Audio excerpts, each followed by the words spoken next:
Hello and welcome to episode 193 of the Mark and Me podcast. As always, I'm your host Mark. Now joining me on today's episode is the vocalist from the amazing Australian metalcore band In Heart's Wake. Hopefully if you've tuned in, you know of this band already, but if not, I hope by the end of today's episode you'll go and check them out because they're absolutely awesome. This interview with Jake will be coming up in just a couple of minutes' time. But before then, I always like to use the intro on each and every episode of Mark and Me to touch base and talk about my last episode. On episode 192, I was joined by the film director Andrew Dominic. We got to sit down and talk all about one of the most amazing cult films of all time, Chopper.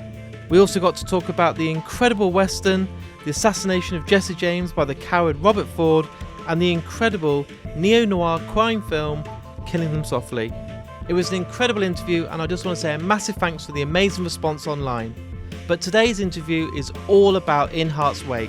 This interview is fantastic from start to finish and I absolutely love Jake, so I think the best thing to do is to get straight to it.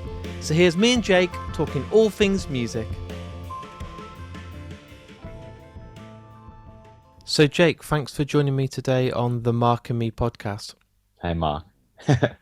Who's the me? It's you today.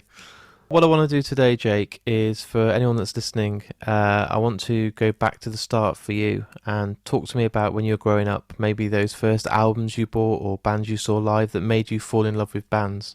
Yeah, holy, that's going back a fair bit. Wow, I'm lucky in that my parents always played me their records and I always got to explore their CD collection.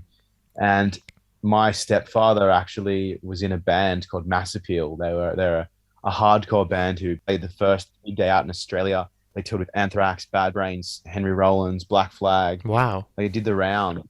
And so, yeah, I got to, he's really this gentle, calm, beautiful, like guy. And I had no idea there's this other side to him. But when I first got to see him on a stage at 11, performing, supporting Henry Rollins and Black Flag, and I watched him just cut loose with like 1,000, punks just going nuts. I just thought music and this is it. This is the pinnacle of like the best kind of energy that there is. And that was such a formative moment for me of going, yeah, like I want to do this. I mean, I speak to a lot of people and they don't usually start off with such a hardcore kind of foundation to build on. Most people listen to some sort of indie music or, alternative rock or just some sort of pop stuff and then build up to that. But you went straight in with some really, really hardcore bands there. Yeah. I mean, yep. They speak, those bands and this kind of music, it speaks so loud that it's heard. And, we are living in a world with so much heavy stuff going on that we need heavy music to give it a voice because it's not afraid to say it how it is. And I think that energy really spoke to me at such a young age. Like this is a powerful transmission. Sign me up. I mean, a lot of people I speak to as well, to try and go to your parents and say something like, I want to be in a band or I want to try and be a movie star.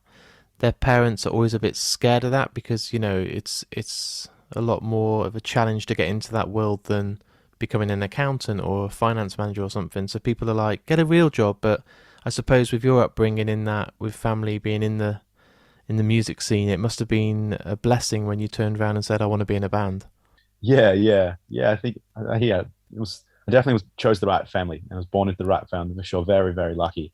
But yeah, I've spent in my later years, like more recently, I was in Hollywood, like doing extra work and being on movie sets and film sets, and it's a whole nother world. And I can see the shadow to the movie world, also the shadow to the music scene, where some parents and some people, might be like, whoa, like let's sort of steer clear of the corruptedness of the ego that can happen in those worlds. So it's all about exposing yourself to, it's got to come from a right and real place. And it helps when you've got really strong parents, I think, at the end of the day. And there's just a trust there that I was lucky to have. And talk to me more about being an extra and on movie sets and stuff. That's exciting. I didn't know anything about this. So have you been doing lots of work in the industry? I moved to LA about 3 years ago. And my partner at the time, she scored a lead role in a lead show over there, and like it was just insane being on like multi-million dollar like sets just being changed over in a second with like the best actors coming in, and there I am like next to the director's telling me like how the scene's working, and like it was such a cool thing to be part of. And they're like, do you want to get into costume and like be on set? And so next thing you know, I'm in shows, like I then picking up extra work in other shows, and it was a wild ride, but it showed me also like just the bottom feeder mentality too, to like lining up at 5 a.m. and just how tough the slog is. It's a world of broken dreams to a degree, but there's also beautiful dreams being created, and I enjoyed it, but realized it also wasn't right for me. So obviously music is right for you, and you were talking at the start about seeing these amazing live bands, and the mosh pits and the atmosphere, and the vibe you get from being at these shows, and your rib cage kind of shaking because of the bass and everything. Is that when you knew that that was the only way you were going to go in your life? Is there's no other option of doing a 9 to 5? You had to be someone on stage performing music. Well, I didn't know if I had to or it was the only way. I just felt that, like, again, there's so much to be said, and this urgency, this feeling of just like wanting to share, shout, and be part of that energy that you just get such a high from, that buzz. So I knew that that was a path for me. I didn't really know what it was that I had to say, so to speak, because I was so young. But growing up in a world, that all of a sudden you're touring in a third world country, and you're playing in like the back alley of just people having it really tough compared to how we're living in such first world privilege, and seeing the disconnection and how nature wasn't playing a strong abundant role in those people's lives, and how it was everything to me. And I think that's where, wow, this is what I have to say, this is what I need to uphold. And that urgency really like just naturally started coming through me, I think, moving forward. And then suddenly the music and all of that, which as much as I love, that becomes like a background thing, and really the message and the urgency becomes at the forefront. Amazing. And with In Heart's Wake, you've been going just over 15 years, but were you in bands prior to that? Were you kind of growing up in college or school doing bands and kind of getting into that battle of bands and all those sort of things? Or was In Heart's Wake kind of your first introduction to being in a band? It was the first introduction to being in a band. We started playing together when we were like 13, 14, not Wow. under In Heart's Wake, but just without a name. Like we were just jamming, playing together. And then a year or so later, that's when we formed In Heart's Wake for a battle of the bands at 15, 16. Our members were at that age. And so, yeah, it's just been always, it's been there, through the breakups, the family deaths, all the things that have happened in the world. It's been our diary entry that we can like pour what we're feeling into it. And it's really held us, and it's been a beautiful thing to have in our lives. I mean, that's all important, but the big question I've got is, did you win the battle of the bands? We did. It was a Oh, Christian college battle of the bands, and only one of our members in the band was going to the school. And so they bent the rules that we could play. But like when it came down to it, they were like, no, we've got to give it to the band that's actually all here. You guys did well, but like we're giving it to this band. So they were probably the better band too, to be fair. We didn't know what we were doing, but we kind of knew that it wasn't up. We weren't going to win. We just wanted to use it to play. and those first kind of shows you were doing, obviously battle of bands, which most people in bands have gone through. Can you remember the stage when it started to get a bit more serious, and you're doing those shows where you started to see more people turning out, and you weren't just supporting other bands, you were getting a name for yourself? Yeah, look, it really came down to when we just went, all right, it's time to record the full length record. Where Yeah. and how do we do it? America. Let's put all of our savings. We're living together in a share house. We just saved up. We went there, we recorded, and then that album was shown to a few labels, and they, the responses and the excitement that we got back was almost like, wow, like okay, we've actually got something here. And it was the tour off that we really saw, wow, there's an energy and a buzz here, which we've been working on. That's really, it's happening. It's real. It feels good. And with you guys, I've seen you've had a few changes in the band with the lineup and stuff over the years, and you said then you've gone through breakups, family deaths, and all that. But what is it that you think that still makes you keep on going now, releasing new music and still every day getting up and wanting to do everything in this band? Because a lot of bands that I love either break up or go on hiatus, but you guys have been solid. Even with everything that's gone on, you're still going strong today. That's a good question. In Hearts Awake's almost its own. It's almost its own being or an organism now. To be honest, it's like Yeah. we kind of serve it, and it's so much bigger than us. And like, other than the fact that we actually really enjoy being together, like as a group of guys, we love each other in that way. We really yeah, it's a pleasure to play music with them. It's the fans continuously remind us why we do it, because they're an extension of that organism. And like, you forget sometimes, in 6 months of not touring, not seeing the guys when you're doing something, and then like you just might receive something so beautiful from a fan saying, oh, it's just like moved them, or they then look at life in a new way, and you're like, oh, that's just that reminder. Is like, that's why art needs to exist. And In Heart's Wake has been our vessel and our mouthpiece for art, so it's just really held us, and it's such a special thing. And can you remember that point when it became your kind of main focus? So I know you've been wanting to get a message across through the music, but there must be a point when you knew you didn't have to work anymore, that this could be the main reason that you exist. You want to put everything into this band. Was it after maybe the second album or the third that you really felt this kind of change where that's all you're going to be doing now? You didn't have to depend on everything else.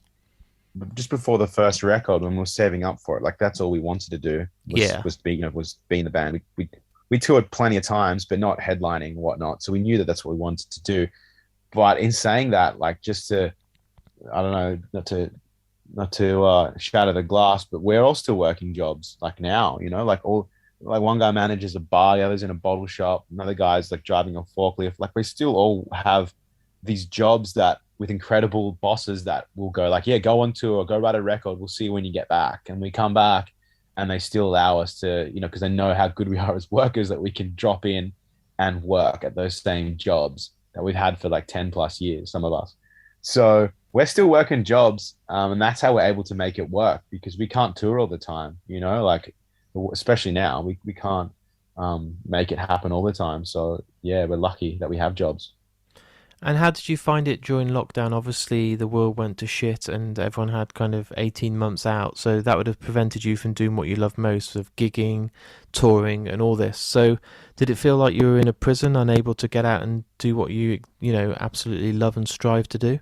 Nah, you know what? Like, I believe we just written our best record yet, which was Kali Yuga. And yeah. Kali Yuga is about the dark age that we're experiencing right now, right? It's about, the disparity, like the division. Like, that's what it was about. The Hindus had written about this age, hundreds of thousands of years ago, and we're in it now. So you write this record and release it, and then COVID hits, and it's kind of like, you know what? This is a sign of the time, and it is, as a prison as it might feel, it just felt right that this is what the world was going through. Of course, it would be happening in 2020 when we were releasing this record, and so surrendering to that and going, okay, we might not ever get to play this record live, was a way of going, what is life showing us, and how can we do things differently? Because we have no other choice but to do things differently, or we just suffer. And that was going back to our jobs, for one. And what I did about it, I've actually been studying, this is a detour, but I've been studying survival and nature skills for the last like 5-6 years. And so I went deeper into my study and teaching of survival skills, and at the same time was able to fund and create a movie that In Heart's Wake have been working on for the last 2-3 years now, about a band having to operate in a more sustainable way in a climate, in a world that doesn't exactly support that. So finding new ways was the way for it to not be a prison, but to be, how can we make this a freedom? And it takes a lot of work. And with that film and documentary you just mentioned, Green is the New Black, how did that idea come about? Because obviously it's quite an ambitious thing to get involved in making a short film or a documentary or any sort of video, but the fact of, you can tell how passionate you are about the subject. So being about the whole environment and everything that you could do to make sure you got this message across, was it the fact that you wanted to do more than just music to try and do this? You felt that the documentary would give that kind of platform for you guys to get that out there for the fans? you can only get so much from listening to a song on Spotify or reading lyrics, right? So, and the message being such an important part to why we do what we do. It was a how can we give these pieces of information so that others might want to take them and run with them and grow on them themselves. So we originally were just like, let's just just capture us like putting this record together and make like a what do you call like a studio diary, right? On a small scale.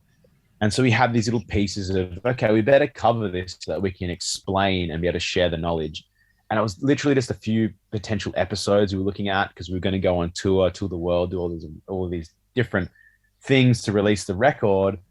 And with all of that going on by the wayside and no energy or money coming in, I thought, okay, this is an opportunity to really flesh out the story of what we've actually done here. And so I went about it by filling out grants, like doing whatever I could to seek funding to get it made. And I got the first 3 grants that I went for. I received funding from all of them saying, we want this film. It needs to be made.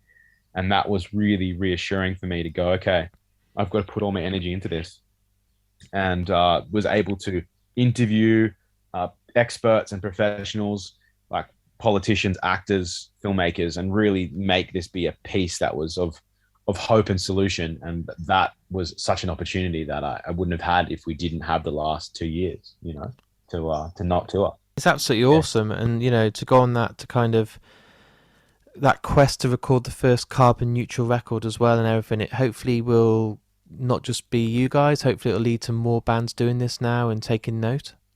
I really do hope so. Yeah, that would be fantastic to inspire others. Would be such a wonderful thing that I hope this film will do. Yeah, when we looked into merchandise, we looked into stage production, we looked into the records themselves. Like, what are you actually printing a record on? Like the vinyl itself, the materials of the jacket, how to tour. We have to catch planes when we go do these things. How can we do it in a more mindful way? And so it's just an exploration of all of that and saying, we're never going to be perfect, but let's have a go at it. Let's just have a go at unpacking it. And that is what, Green is the New Black is about.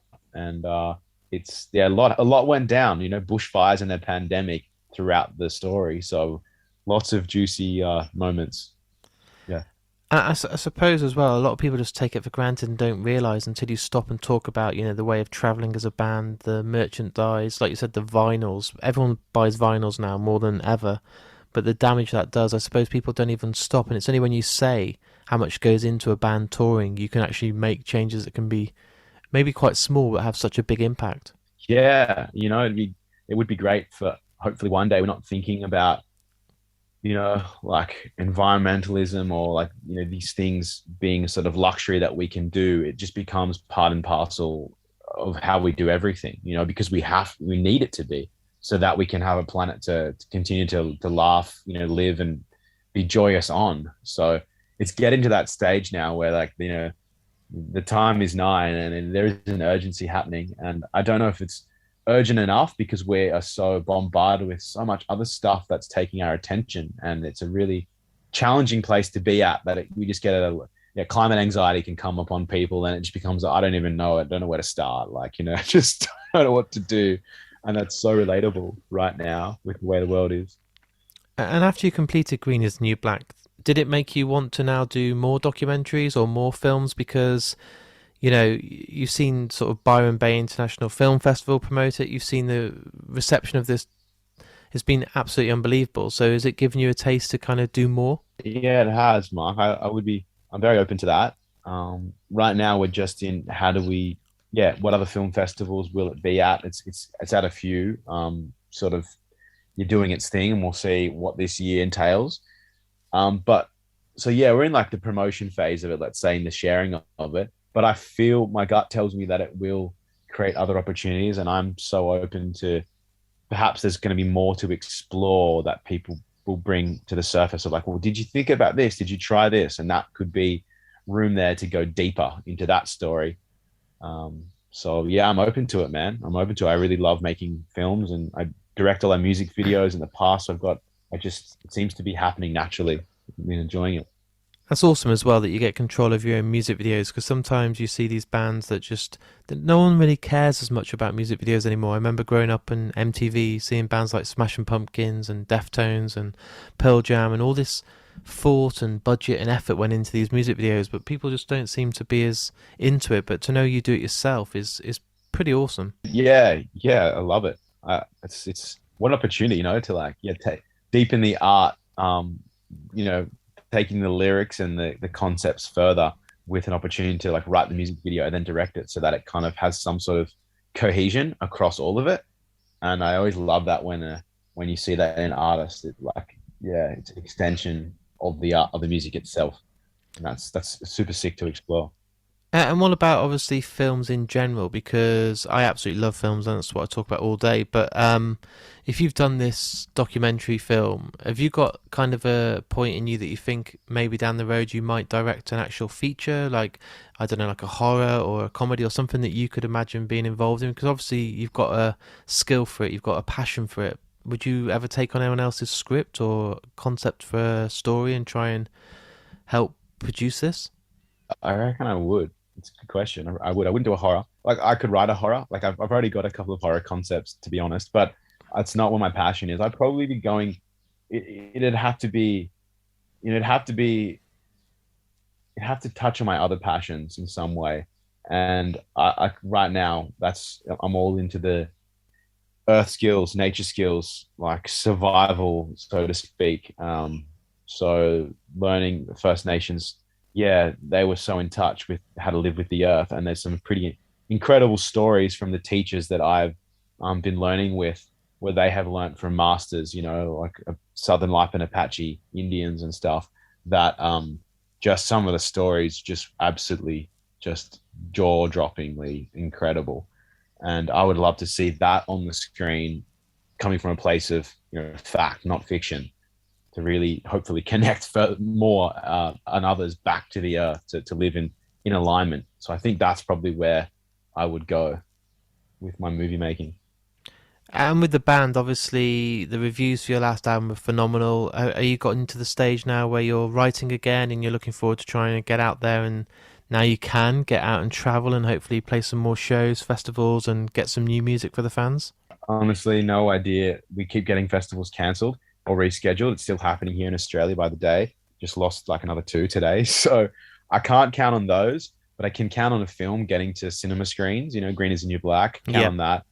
We are always making new music, and we're finding ways to thrive. We've got three new tracks dropping middle of February. It's Kali Yuga Booster Pack, so it's like an extension of the record of Kali Yuga. It's more to the story that's coming out, and there'll be a soundtrack to the documentary which will come out, which is a fully original soundtrack we worked on as a band. So there's plenty coming, and we'll just focus on the creation of art perhaps over the touring of it for now.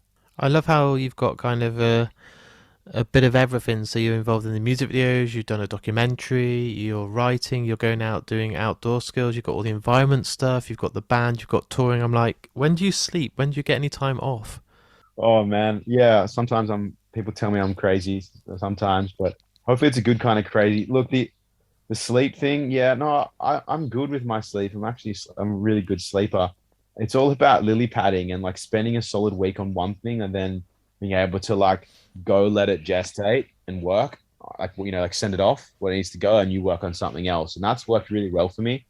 And to be fair, without these earth-based like survival skills, that's the thing that's giving me the most energy, like restoration, balance, and reflection on everything else.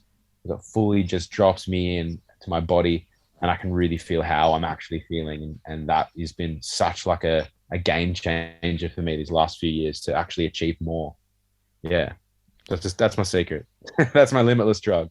And my final question for you today is, what I do on the Mark and Me podcast is any guest that comes on gets to choose the outro song. So it can be from any band, any piece of music, maybe from a film or a band that you grew up with, or just someone that you absolutely adore. So I'm going to put you on the spot. What's a band or a song that you adore that you would love to be the outro song for today's interview? Let's go with Bob Ross, like the Joy of Painting outro music. Oh man, I love Bob Ross. Yeah. It's perfect. I can just hear it coming on. That's incredible. And no one will be Yeah. expecting that. They'll be like, oh, I wonder what hardcore song he's going to pick or metal track. And instead, you've just got this really nice little tune out playing the whole of the episode. Happy little trees, man. It's so soothing. Do- do- He was a light when he was painting that. During the start of the lockdown, me and my girlfriend, we would watch hours every single day while we were all here at home, and we could just sit there and watch Bob Ross episode after episode after episode. And in the end, we tried to do it ourselves and bought all the kit and everything, and mine looked so bad. But my girlfriend made this absolutely incredible picture, absolutely incredible. And honestly, it's kind of the best way to ever relax or just switch off is watch an episode of Bob Ross. So true. I love that you guys bought all the stuff. Like that's something that I would like to do one day, to be honest. And that's so noble of you to do a really crap painting so your partner could shine. Yeah, exactly that. And make Honestly, it if really you'd nice. seen mine, it was like potato shapes. It was awful. I tried to do all the hut and everything and the trees, but I was fucking terrible. Love it. I love it. Maybe it'll be a bestseller one day. Oh It'll just man, be like, I will send you a picture one time of hers compared to mine, and you'll just wet yourself. It's so funny. you have to. You've got to put it in the show notes, or even just send it to me, email it to me. I'd love to see it. You got to I do it. will. It's really Yes. funny, I love and it. you'll actually be like zooming in on her. It's like fucking hell, that looks really good. Honestly, it's. I'm not just saying that because my Yeah. girlfriend, she's nailed it. Yeah, that's so good. Oh, that was great. I love hearing that. I'm so gonna get the kit. I want Do to it. do it. I'm even more inspired that you did it. Yeah. I'll send you a picture, and you'll honestly be like, "Yeah, I'm going to do it." And we can do it again. Yeah, we might do it at Christmas time, like the winter scene, or pick something and just try and do it. But you'll have so much fun. So much fun. Thank you, Mark. Awesome, Jake. That's good. Give me Thank you so much for coming on the podcast. It's a pleasure to speak to you. I will check out the documentary, and I can't wait. I love documentaries. I sit and watch them all day on Netflix and Amazon and stuff. So I can't wait. Any new documentary that comes along, if it's true crime or about anything, I absolutely love it. So I'll check that out, and I'll let you know my thoughts. But hopefully, when the world gets a bit more normal, I can hopefully come and see you guys play one day. And I look forward to anything that comes up from you guys in the near future. You're welcome anytime. And if I want to come to a show, you just let Haley or myself know. We'll get you in, and we'll get you the doco when we can. Yeah, it'll find its way. Can't wait for you to watch it. Maybe we can speak about it, or we'll talk about it. Oh, some point definitely. later. I know it's completely away from all these subjects that you've done, but have you ever seen the documentary The King of Kong? Never seen it. I'm writing it down now. The King of Kong. Yeah, it's about Wait, what? the King of Kong. So it's unbelievable. So it's about, and it's completely away from everything we've talked about today, but it's a documentary about two people competing in America to be the #1 score on Donkey Kong. And you might think that sounds fucking mental, but it's unbelievable. Love it. There's like this rivalry, like Darth Vader and Luke Skywalker, and honestly, the way that the community is in the world and everyone's so invested, and there's all these nerds that are obsessed. Honestly, you're on the edge of your seat, and it's unbelievable. You won't believe it's just a documentary, but anyone that loves documentaries, it always makes their top 5 lists. It's so good. It's brilliant. I'm there. I'm watching it. I love it. I've written it down. I'm gonna suss it. I love a Awesome. good documentary. Love a good documentary. Awesome, Jake. I will let Brilliant. you have your last bit of the evening left. I'll start my day. Enjoy your tea. Have a beautiful day. We'll I will talk do. soon. Take care, buddy. See you, man. Bye. So there it is. There's my interview with me and Jake Taylor from the amazing band In Heart's Wake. What a lovely guy from start to finish. We hit it off straight away, and I feel we could have talked for absolutely hours. So I really do hope when the world is completely back to normal and bands can travel all over the world again, we'll get to meet face to face and continue this amazing interview. During today's interview, we did discuss the film by In Heart's Wake called Green is the New Black. And the good news is, since I've edited this episode, there's been a big announcement and there's been some world cinema screenings announced. Go on their website and check it out. And if you're from the UK, on Saturday, April the 30th, they're showing this at the Prince Charles Cinema, which is one of my favourites around. But if you're not from the UK, they're showing it all across the world. So go and check it out. This documentary is absolutely fantastic, and the band have put their absolute heart and soul into it. If you have enjoyed today's episode, please share it. go on your Facebook, go on your Twitter, and go on your Instagram and hit that retweet or share button, or put it on your Instagram stories, however you want to tell the world about this episode. It helps me and honestly brings a whole new audience to Mark and me that money can't buy. I don't pay for advertising and I rely on word of mouth. So please, if you've enjoyed today's episode, all the links are on markandme.com, and share. And if you've really enjoyed today's episode, I do have a Patreon page set up. On there, each and every month, I have some exclusive episodes now that only you guys that support me on Patreon will have access to. There's some prizes from the amazing Richer Sounds, Last Exit to Nowhere t-shirts and Vice Press posters. But not only that, I'm going to be starting doing some videos, some exclusive announcements, and so much more. You can get access to that on markandme.com, and each and every penny that you put in via Patreon goes right back into the podcast and allows me to get out there and do more and more episodes, which means more and more for you guys at home. So it's a win-win and really does help. I'll be back in only a few days' time with a brand new episode. The next one is one of my biggest episodes I've ever done. I'm so excited and it's a dream come true for me. It's a guest I've wanted since I've started podcasting. So stay tuned for the announcement in only a few days' time, and until then, look after yourself, take care, and I'll speak to you all very soon.